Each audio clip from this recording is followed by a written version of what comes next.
안녕하세요. H성형외과 백정환입니다.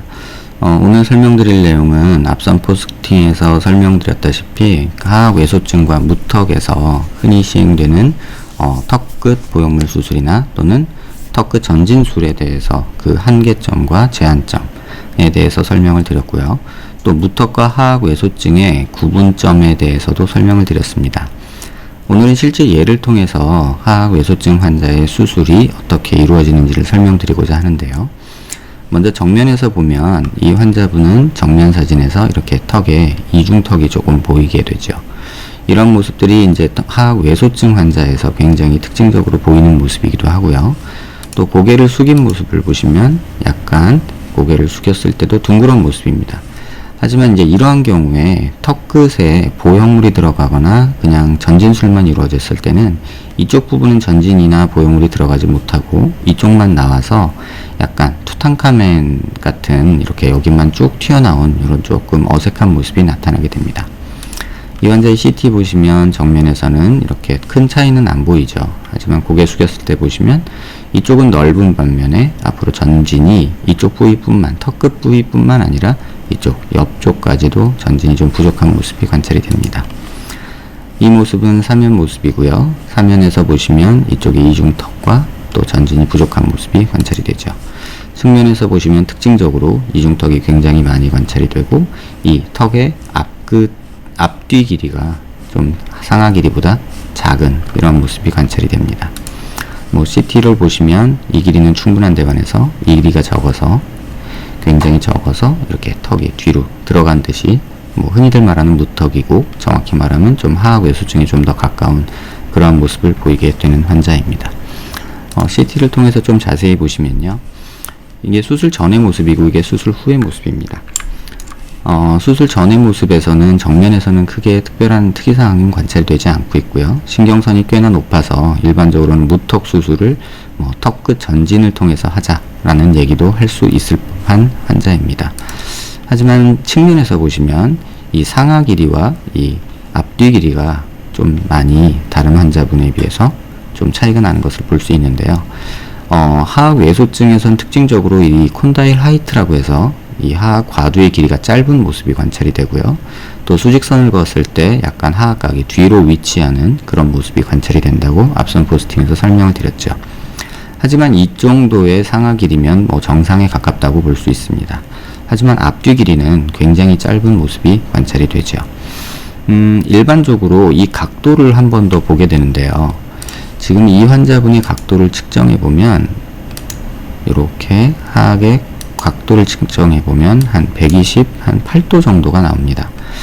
정상적인 한국인 평균은 106에서 108도 정도가 나오는 게 정상인데요. 근데 106, 108도는 일반적으로 이제 일반인이 보시기에는 사각턱인 느낌이 강합니다. 흔히들 보는 이제 갸름한 턱이다라고 하는 턱은 한 120에서 125도. 그 다음에 개턱이다라고 하면 130도가 넘어가면 개턱 느낌이 나기 시작하는데요.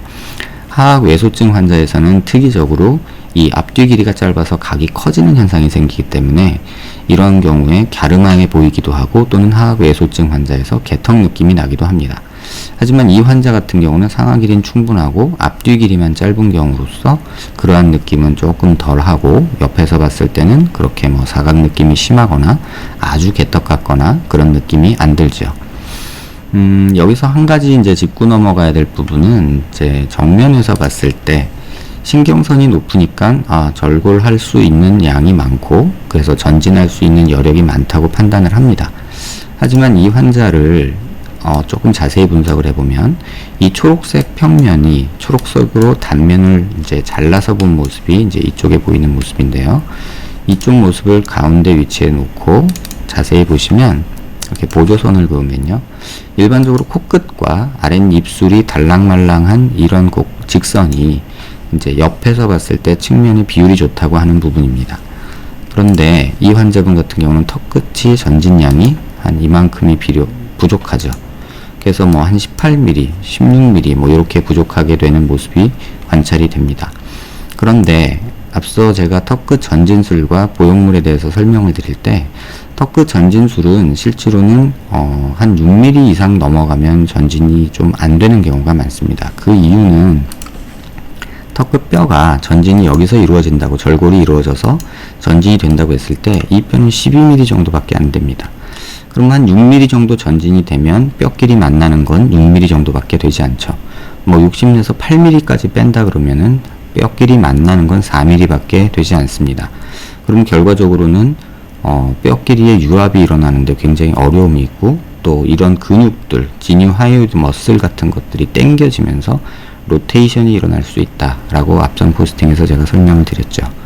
그래서 이런 것을 극복하기 위해서 2단 절골이라고 해서 2번 잘라서 각각 계단지게 2번 빼는 방법이 있는데요. 설사 그렇다 해도 이 10mm가 넘어가는 전진량을 커버하기에는 어려운 단점이 있습니다. 또한 그런 방법으로 수술을 한다 해도 턱끝 전진술에 대해서 제가 설명드렸다시피 이쪽은 전진이 되지만 전진이 되면 될수록 2차 각을 없애려고 정리를 하다 보면 이쪽이 패이는, 그래서 결과적으로는 약간 투탕카멘 같은 턱끝 모양이 만들어지게 되는 제한점, 한계가 있습니다. 또 일반적인 기성 보형물을 넣더라도 보통 턱끝 보형물이 이 신경선을 넘지 않는 정도 사이즈에서 만들어지게 되는데요. 실제 이 환자한테 필요한 보형물은 이쪽에 튀어나온 부분까지, 이쪽이 경계가 이제 근육이, 교근이 붙는 경계가 이런 식으로 오목하게 패이게 되고 남아있는 뼈가 튀어나오게 되는데요. 이쪽까지 보형물이 이렇게 크게 들어가는 이러한 큰 보형물은 사실 기성 보형물은 나오지 않고요. 또 그 보형물이 설사 나온다 해도 고정이 쉽지가 않고 또 회전이나 변이가 많기 때문에 좀 제한점이 있는 것이죠. 그래서 제가 시행하고 있는 이제 PMMA를 이용한 3D 프린터를 활용해서 제작한 보형물인데요. 수술 후 모습을 보시면 신경선 밑에부터 이 앞쪽 끝까지 보형물이 만들어진 모습을 볼 수 있습니다. 이 전진된 양을 보시면 앞서 말씀드린 대로 이 하얗게 보이는 부분이 전진된 양인데요. 보형물의 두께죠. 전진된 두께인데 대략 보시면 여기서부터 여기까지 한 15mm 이상이 만들어진 것을 확인할 수 있습니다. 보시면 15.33mm인데요. 한 15mm 정도 이상 보형물이 만들어져서 이렇게 전진이 이루어져도 사실적으로 완전하게 만족스럽게 전진을 시키지 못하는 경우도 때로 있습니다. 다행히 이 환자분 같은 경우는 신경선이 높이 위치해 있기 때문에 이렇게 전진을 하는데 큰 무리가 없었던 경우입니다. 이 환자분의 수술 후 변화 모습을 보시면요. 이게 수술 전의 모습이고요. 위에가 수술 전의 모습이고요. 아래가 수술 후의 모습입니다. 길이 변화는 크게 없으면서 전진이 이루어지면서 이쪽 부위까지 동그랗게 만들어진 모습을 볼 수 있고요. 이중턱이 정면에서 안 보이고 턱선이 조금 더 또렷해진 모습을 볼 수 있습니다. 웃을 때 모습에서도 크게 어색함이나 불편함 없이 이렇게 둥그런 턱 라인을 제대로 만들어진 모습을 볼 수 있고요. 가장 중요하게 생각하는 부분인데요. 이쪽이 전진이 여기만 되지 않고 전반적으로 되다 보니까 이렇게 턱선이 둥그렇게 정상적으로 만들어진 모습을 볼 수 있습니다. 사면에서 보시면 전진된 양과 턱선이 좀 더 또렷해지고 이중턱이 많이 개선된 모습을 볼 수 있고요. 이렇게 측면에서 보시면은 이중턱이 거의 사라지고 보형물 수술만으로도 이중턱이 거의 없어지고 옆에서도 또렷하게 턱선이 나온 모습을 확인할 수 있습니다. 하악 외소증, 무턱, 많이들 간단하게 생각하시기에 보형물 조금 넣어주면 되는 수술이라고 생각할 수 있습니다. 하지만 무턱의 정도가 심한 하악 외소증 환자의 경우에 있어서는 단순한 보형물 수술이나 전진술로는 굉장히 제한이 많고, 그 이유는 옆에까지 하악의 그 앞에 턱 끝만 아니라 턱 측면까지 볼륨이 만들어져야 되기 때문에 그러한 보형물을 만들기에는 현실적으로는 이렇게 환자 맞춤형으로 3D 프린터를 이용해서 제작할 수밖에 없는 그런 문제점이 있죠. 그래도 기존에 있던 턱끝 보형물 수술이나 전진 수술에 비해서는 굉장히 안정적인 결과를 만들어내고 수술도 그렇게 힘들지 않고 회복 기간도 굉장히 빠른 그런 모습을 볼 수 있습니다. 하악 외소증이나 무턱 수술에 대해서 관심 있는 분들에게 도움되는 내용이었길 바랍니다. 감사합니다.